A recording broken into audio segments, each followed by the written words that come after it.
नमस्कार विद्यार्थी मित्रांनो, स्वागत आहे तुमच्या आपल्या मॅथ्स मॅजिक वर्ल्ड या युट्यूब चॅनलमध्ये.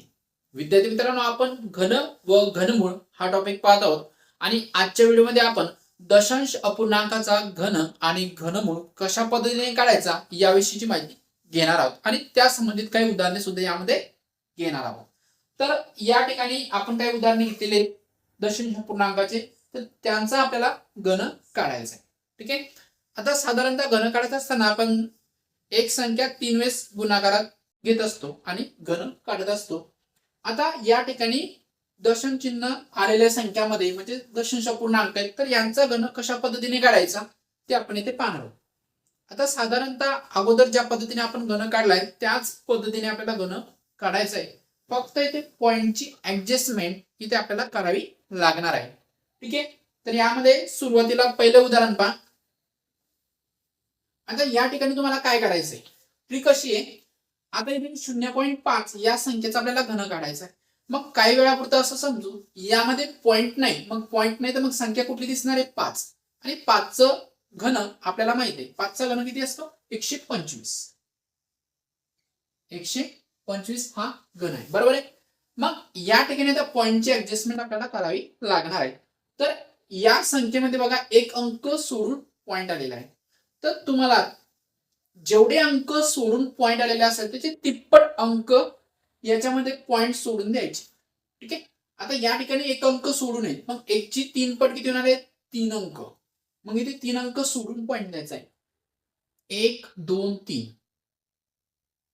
तर 0.5 या संख्येचा घन किती मिळतो आपल्याला 0.125. ठीक आहे. तर कॉन्सेप्ट लक्षात आलाय तुमच्या. जेवढे अंक सोडून पॉइंट आलेले असेल त्याच्यात 3 पट अंक सोडून तुम्हाला पॉइंट द्यावा लागणार आहे त्या संख्येमध्ये. ठीक आहे. दुसरं उदाहरण पहा या ठिकाणी 0.07 या संख्येचा घन आपल्याला इथे घ्यायचा आहे. तर असं समजू या ठिकाणी पॉइंट नाहीये तर संख्या काय दिसणार आहे 7. 7चा घन किती, तर 7चा घन 343 असतो. 343 बरोबर. मग या ठिकाणी आता पॉइंटची ऍडजस्टमेंट आपल्याला करावं लागणार आहे.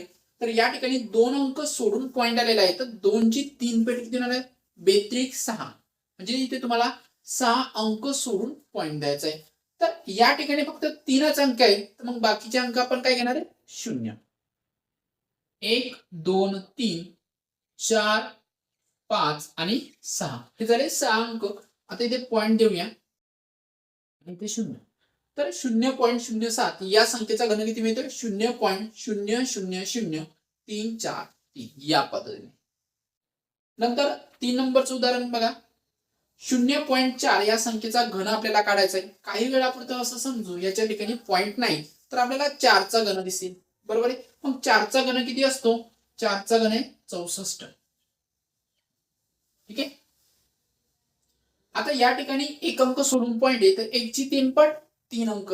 मग इथे 3 अंक सोडून पॉइंट द्यावा लागेल. 1 2 आणि हा 0 झाले 3 आणि ते पॉइंट. त्याचं उत्तर किती मिळते 0.064.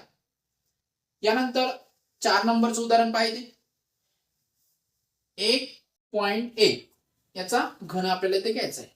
तर काही वेळापुरतं असं समजू या ठिकाणी पॉइंट नाही, मग तुम्हाला 11 दिसतील आणि 11चा घन किती असतो 1331. ठीक आहे. तर इथे आपण लिहून घेऊया 1331. ठीक.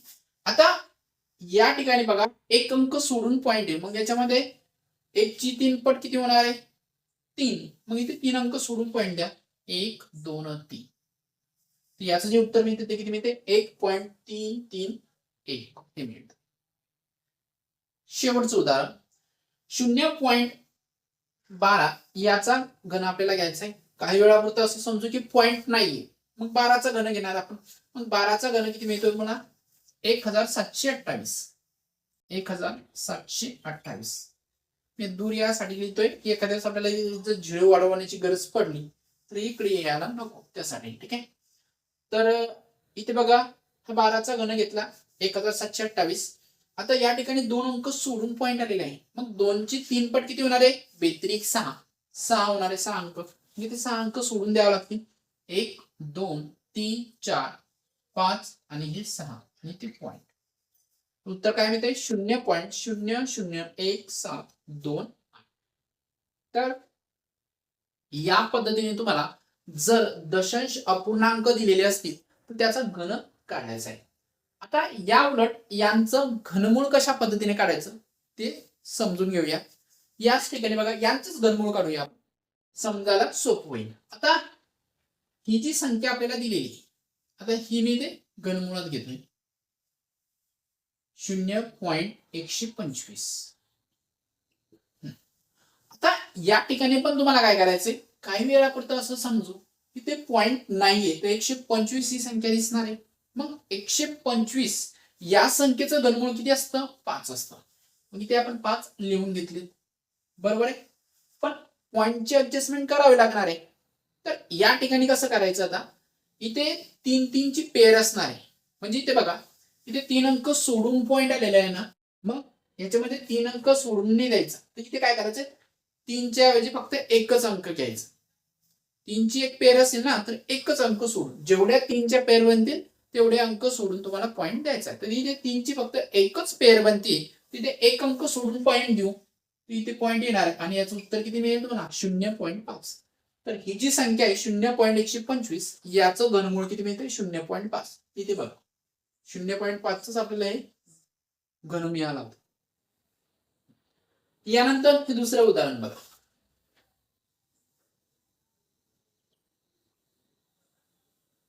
0.000343. या ठिकाणी पण तसंच आपण करणार आहे. ही जी संख्या आपल्याला दिलेली, काही वेळापुरतं असं समजू की याच्यामध्ये पॉइंट नाहीये. मग काय दिसणार आहे 343.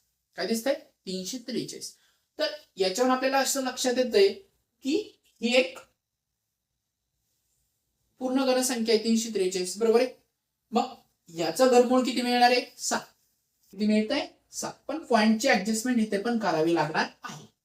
मग आता इथे पण 3-3च्या पेअर बनायला पाहिजे, 3-3च्या पेअर बनायला पाहिजेत. तर इथे बघा ही एक 3ची पेअर बनली आणि ही एक 3ची पेअर, बरोबर आहे. टोटल 6 अंकानंतर पॉइंट येतोय, तर ही एक पेअर बनली. जर पेअर बनत नसेल तर ती पूर्ण वर्ग संख्या नसेल, सॉरी पूर्ण वर्ग संख्येने पूर्ण घनसंख्या नसेल, बरं तिचं आपल्याला घनमूळ मिळणार नाही. तर अशा पेअरच बनतील तिथे, अशा पेअर बनायलाच पाहिजे. ठीक आहे. मग या ठिकाणी ही एक पेअर बनली आणि ही अशा 2 पेअर बनल्यात. मग इथे 2 अंक सोडून पॉईंट घेऊ. हा एक आणि हा एक झाली 2 आणि इथे 0. 0.07 बघा तीच संख्या येते. ठीक आहे. यानंतर 3 नंबरचं घ्या इथे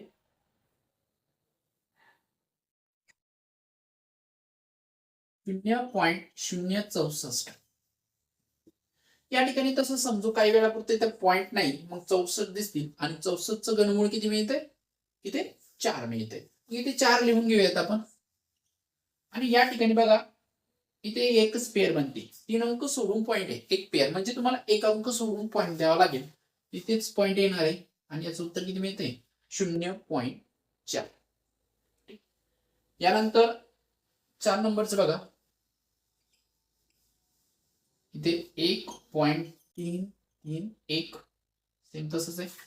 तर या ठिकाणी बघा 3 अंक सोडून पॉइंट आहे म्हणजे एक पेअर बनती. आणि असं समजा इथे पॉइंट नाही म्हणजे 1331 दिसेल आणि कोणाचं वर्ग घनमूळ आहे हे 11चं, ते 11 लिहून घेणार आपण. पण या ठिकाणी बघा ते एकच पेअर बनते, ते एक अंक सोडून पॉइंट द्यावा लागेल म्हणजे याचं जे घनमूळ मिळते ते किती मिळते 1.1. शेवटचं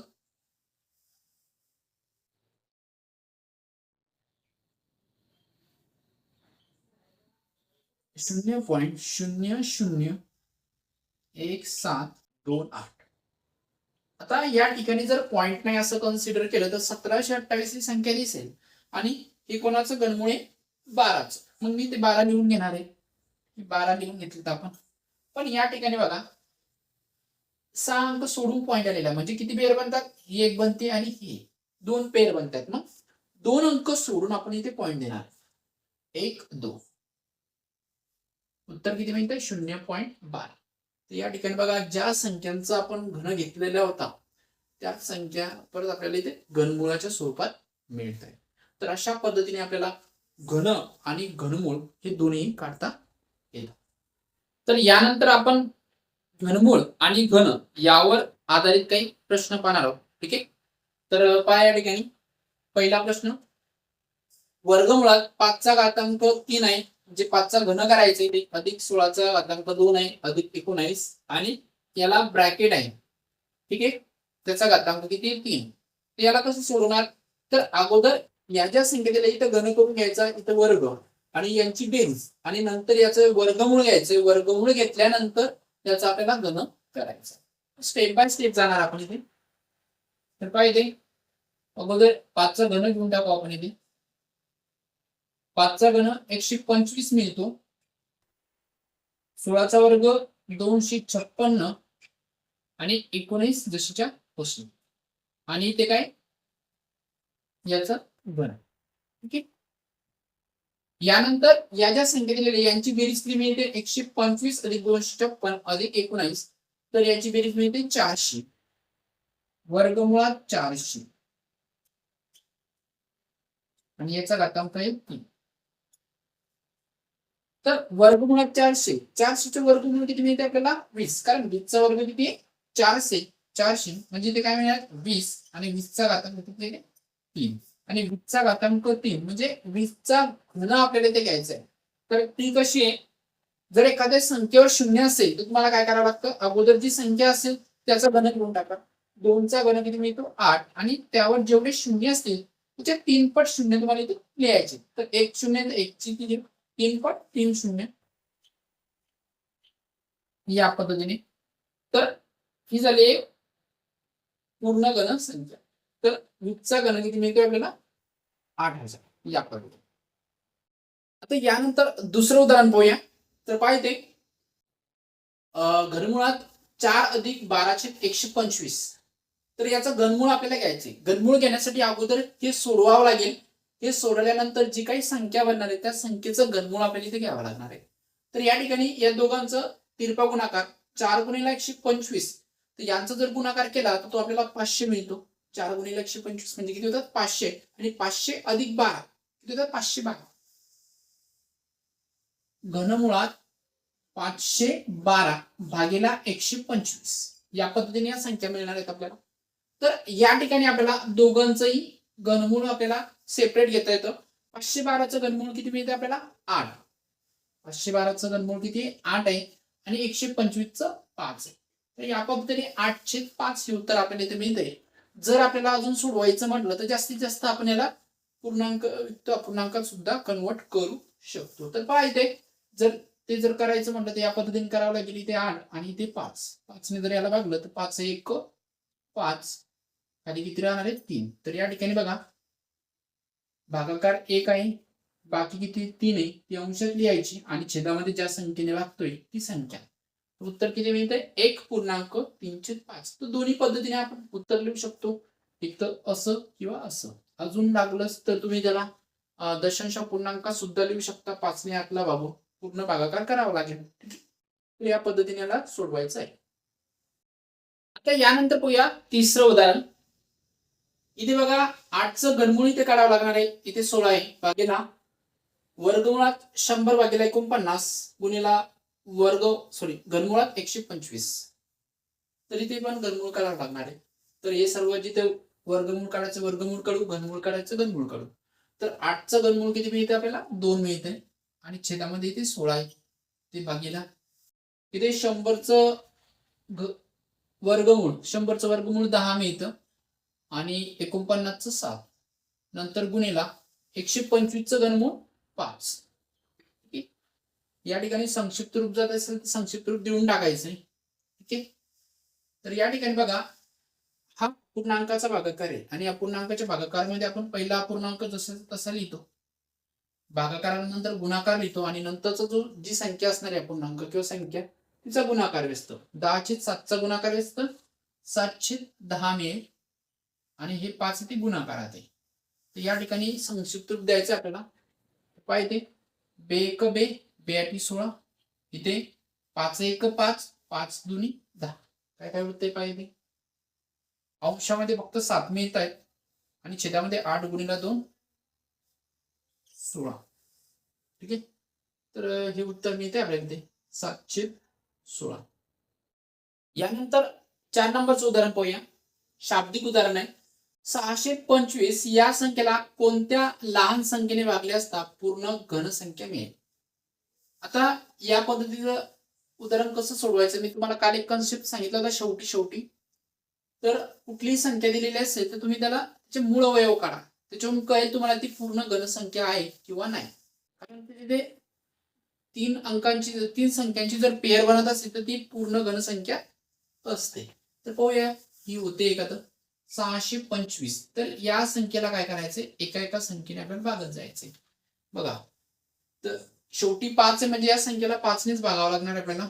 5ने जर भागलं तर याचा भागाकार 125 मिळतो आपल्याला. परत इथे बघा 5ने जर 125ला जर भागलं तर 25 मिळतात. आणि परत 25ला जर 5ने भागलं तर परत किती मिळतात, 5. परत या 5ला जर 5ने भागलं तर शेवटी किती मिळतं, 1. तर बाकी शेवटी 1 राहते, इथे स्टॉप होऊन जाते. मग या ठिकाणी बघा ही एकच पेअर बनते 3-3ची. इथे फक्त एकटा 5 राहतो. कमीत कमी याच्यासोबत अजून 2 असते तर त्याची पेअर बनली असती.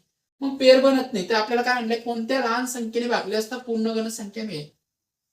ओके. तर या ठिकाणी हा एकच 5 राहतो ना, मग या 5ला जर 5ने जर भागला आपण तर काय होणार आहे, हा 5 रिमूव्ह जाणार आहे आणि ती आपल्याला एक पूर्ण घनसंख्या मिळेल. तर पाहिजे कशी मिळते, तर हे 625 याला आपण 5ने भागूया तर आपल्याला एक पूर्ण घनसंख्या मिळणार आहे. पाहिजे 5 1 5, 1 आणि 2 खाली 3, 5 2 10,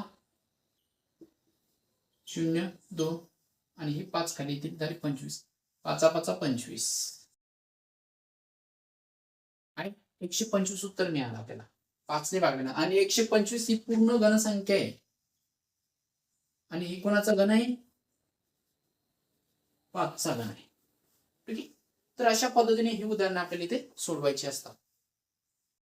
यानंतर एक शेवटचं उदाहरण पाहूया आपण इथे. 32 या संख्येला कोणत्या लहान संख्येने गुणले असता पूर्ण घनसंख्या मिळेल. मग हे उदाहरण आणि अगोदरचं दोन्ही सारखेच आहेत. त्या ठिकाणी काय आलं, पेअर बनल्यानंतर एकच 5 राहिले होते. मग एखादी संख्या राहत असेल तर तिथे भागावं लागतं, पण एखादी संख्या कमी पडत असेल पेअर बनवण्यासाठी तिथे गुणावं लागतं. तर इथे बघा, इथे 32चे आपण अगोदर अवयव काढून घेऊया. तर 32ला कोण भागू शकतो, 2. ठीक आहे. 2ने जर 32ला भागलं तर 16. आता इथे सर्व 2-2च भागत जाणार आहे. ठीक आहे. तर इथे बघा 2ने 16ला भागलं तर 8 मिळतात. परत 2 8ला भागल्यानंतर 4 मिळेल. परत 4ला भागल्यानंतर 2 मिळतील आणि 2ला 2ने भागलं तर किती मिळतं, 1 मिळतं. तर या ठिकाणी बघा ही एक पेअर मिळाली आपल्याला आणि ही पेअर बनण्यासाठी अजून 2ची गरज आहे, एका 2ची. बरोबर आहे. म्हणजे याचा अर्थ काय, की ही जी संख्या या संख्येला 2ने गुणावं लागेल. 2ने गुणल्यानंतर त्याच वेळेस इथे 2 येणार परत, म्हणजे त्याच वेळेस याची पेअर बनणार आणि पेअर बनली म्हणजे ती एक पूर्ण घनसंख्या होईल. बरोबर आहे. तर पाहिजे ते करून दाखवतो तुम्हाला. 32ला आपण 2ने गुणूया. बेदुनी 4 आणि बेत्रिक 6, 64. तर ही एक पूर्ण घनसंख्या मिळते. 64 कोणाचा घन आहे, हा 4चा घन आहे. बरोबर. तर अशा पद्धतीने आपण ही उदाहरणे सोडवू शकतो. कुठली संख्या दिलेली असेल तर तुम्ही त्याचे असे मूळ अवयव घ्या या पद्धतीने डिव्हिजन मेथडनुसार आणि त्याची ट्रिपलेट बनायला पाहिजे. अशी ट्रिपलेटच्या जोड्या बनायला पाहिजे. जर बनत असतील तर ती एक पूर्ण घनसंख्या असते आणि त्याच्यात काही कमतरता असेल एखाद्या संख्येची, त्या संख्येने त्याला गुणावं लागेल पूर्ण घनसंख्या होण्यासाठी. आणि जर समजा हे अशी ट्रिपलेट बनल्यानंतर एखादी संख्या जास्तीची होत असेल तर मग भागावं लागणार. ठीक आहे. तर अशा पद्धतीने सुद्धा उदाहरणं लक्षात ठेवा. तर एकंदरीत घन आणि घनमूळ या टॉपिक वरती आपण बऱ्यापैकी एक्झाम्पल्स घेतलेले, ते कसे काढायचे ते पण आपण पाहिलेले. तर पुढील व्हिडिओमध्ये आपण नवीन टॉपिकला सुरुवात करूया.